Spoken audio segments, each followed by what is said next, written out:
je serai à 0,77. Voilà comment j'ai trouvé. Donc, j'ai pour effet de la dimension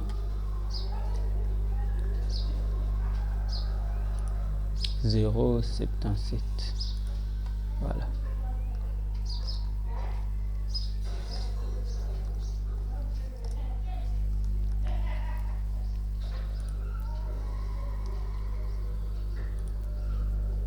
Là, j'ai 0,77.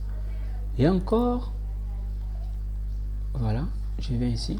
Alors, il y a ce qu'on appelle l'amplification dynamique du vent. L'amplification dynamique ne se fait que pour les calculs des actions d'ensemble du vent. Ici, nous sommes en dynamique des structures. Vous allez constater qu'ici, nous devons calculer la période. Nous devons avoir les coefficients de pulsation. Et puis, à la fin, trouver tout ça. Alors ça, je le ferai dans un autre tuto, là où je montrerai comment on peut vérifier la stabilité globale d'une structure. C'est là où je vais expliquer ça. Dans un premier temps, parce que nous calculons les effets locaux, alors je ne trouve pas la raison pour laquelle nous allons placer les coefficients de l'amplification dynamique. Nous laissons ça. Alors, l'effet résultant du vent. Si nous enlevons les coefficients d'amplification dynamique, nous mettons ça de côté. Nous restons avec Q10 multiplié par KH multiplié par KS multiplié par sigma. Ce sont ces 4 éléments qui vont nous donner maintenant la pression du vent sur nos deux parois. J'insiste bien, c'est vraiment important. Donc, j'ai l'effet résultant.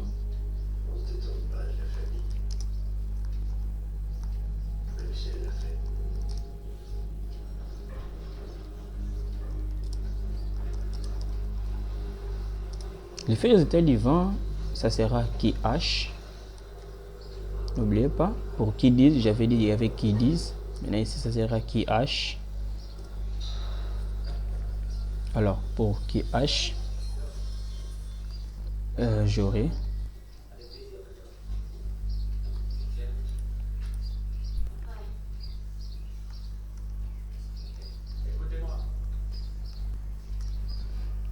Q10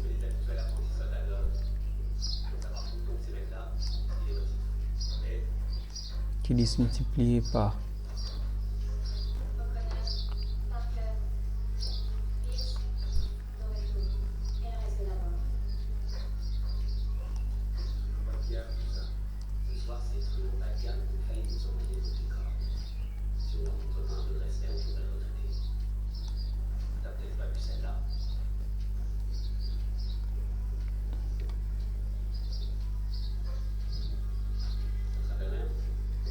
C et puis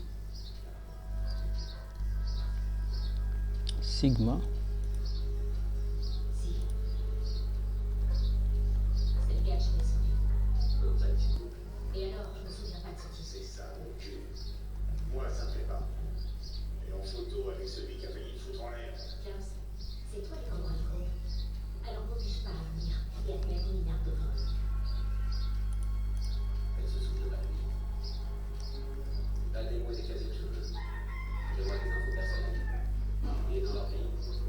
alors Q10, nous avons eu ça dès le départ. Q10 c'était 87,5. J'applique directement à multiplier par KS qui est 1 à multiplier par C. Alors KH d'abord, KH 0,97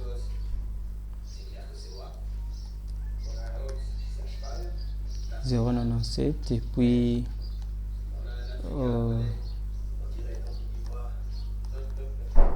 et il y a aussi KS. Donc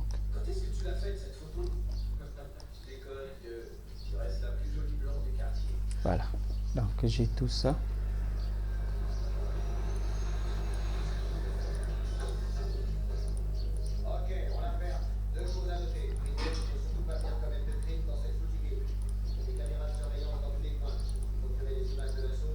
Voilà, 65.35. Voilà comment nous avons déjà notre première réduction. Ça, c'est décannewton par mètre carré.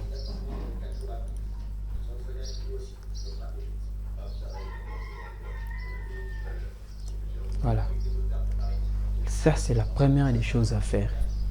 Mais maintenant, ici, c'est encore vague.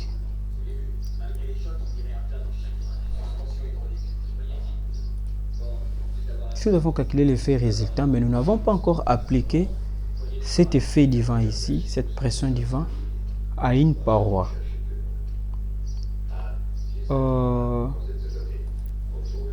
Maintenant, nous allons appliquer le vent dans la construction. Alors, rapidement, pour une paroi, il y a deux coefficients. Il y a le CE,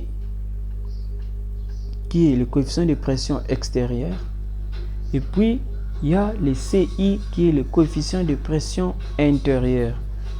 J'insiste bien, ces deux coefficients, c'est grâce à ces deux coefficients que nous pouvons prendre maintenant la charge que reçoit les parois dans les calculs. Et c'est après ces calculs que nous saurons si ces parois-là est en pression, en surpression ou en dépression par rapport au vent. Et c'est comme ça que nous saurons comment les sécuriser par rapport au vent. Sans ces coefficients, vous ne pouvez dire s'il y a pression, s'il y a surpression, s'il y a dépression. Voilà. Nous allons nous lancer dans les calculs. Je préfère prendre... c'est vraiment à titre d'exemple. J'ai 4 au total pour les bâtiments. Il y a 1, 2, 3, 4, 5, 6. Il y a 6 parois. Je vais prendre une celle de la toiture. C'est ce que je vais prendre en considération parce que c'est incliné. Ça va beaucoup m'aider à cause de son inclinaison. Je vais considérer ça. Sinon, je calcule les deux parois ici. Parce qu'ici aussi, il y a des choses à voir. Alors, je commence effet du vent. Bon, plutôt charge. Ici, maintenant, c'est charge. Charge du vent sur la paroi. Sur la paroi verticale côté lampant. Voilà.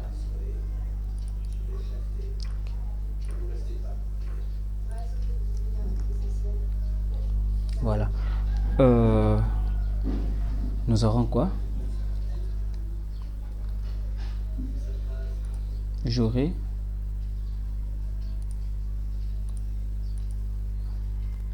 j'appelle ça. Maintenant, c'est la charge du vent. Maintenant, ça sert W. Nous quittons W. P paroi 1 égale à qui H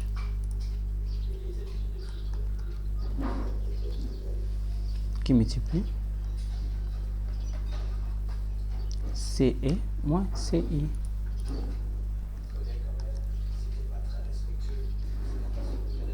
Normalement, c'est CE plus ou moins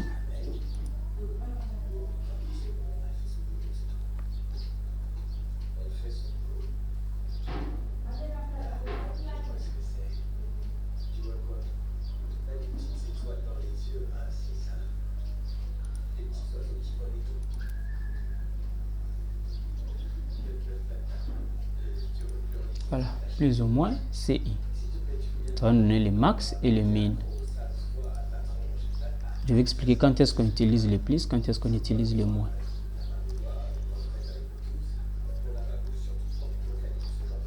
Voilà. Alors, nous commençons avec les CE.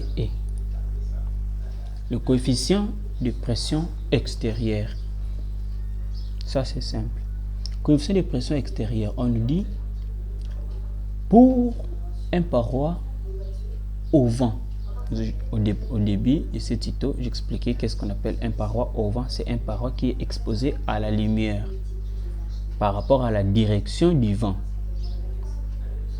Donc, si je considère que le paroi que j'ai, c'est le paroi qui se trouve dans la direction du vent et exposé à la lumière, ça sera une paroi au vent. On me dit que CE égale à 0,8.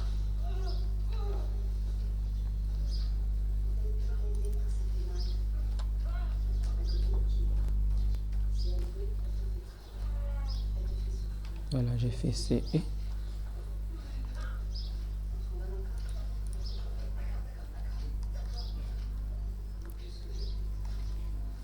C'est égal à 0,8.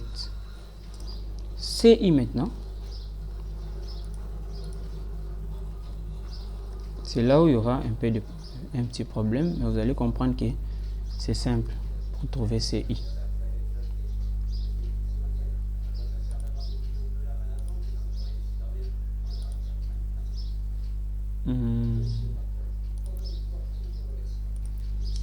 Pour CI,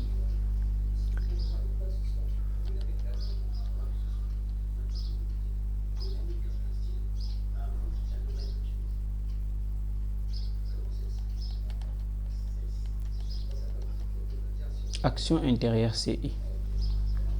Alors,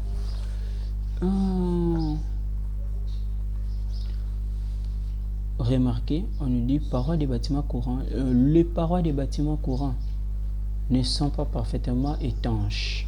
Les volumes intérieurs sont alors soumis à des pressions ou des dépressions intérieures caractérisées par le coefficient de pression intérieure. Voilà quand est-ce qu'on peut dire qu'une paroi est en pression, en surpression ou en dépression. Si le coefficient CI est supérieur à 0, il y a une surpression. Si le coefficient CI est inférieur à 0, il y a une dépression. Et il y a pression si c'est égal à 0. Mais ce coefficient est fonction du coefficient de la construction gamma 0. Nous allons voir comment calculer ça, comment trouver le gamma 0. Et puis, de la perméabilité de votre paroi. La perméabilité de votre paroi s'évalue en pourcentage. C'est juste la surface vide divisée par la surface fermée de votre paroi. C'est ce qui va vous donner le pourcentage de perméabilité de votre paroi. Alors, ce pourcentage-là, lorsque ce pourcentage est inférieur à 5%, votre paroi est dite fermée. Si c'est supérieur à 35%, votre paroi est dite ouverte. Si c'est entre 5 et 35%, les parois est dite semi-ouverte. Alors, nous allons vérifier cela maintenant chez nous. Quand je regarde bien dans ma conception, je n'ai pas tenu compte des fenêtres qu'il peut y avoir dans mon hangar. Dans votre cas, si vous l'avez, c'est simple, je viens de vous donner la formule. Alors chez moi, si je vais supposer que c'est fermé, parce que je n'ai pas mis les ouvertures. Donc c'est fermé d'emblée. Comme c'est fermé, j'aurai maintenant le mu inférieur à ça. Et puis on me dit pour les constructions fermées, soit un coefficient de surpression, disons, on applique simultanément à toutes les faces intérieures, soit un coefficient de surpression CI égale à 6 plus 0,6 multiplié par 1, tout ça, gamma 0, soit un coefficient de dépression qui est moins 0,6, 1,35, tout ça. Nous allons vérifier les tout dans nos calculs. Donc j'aurai CI pour une surpression et pour une dépression. Alors, déjà, je m'avais déjà dit, pour une paroi au vent, lorsque le vent lui frappe dans son côté extérieur,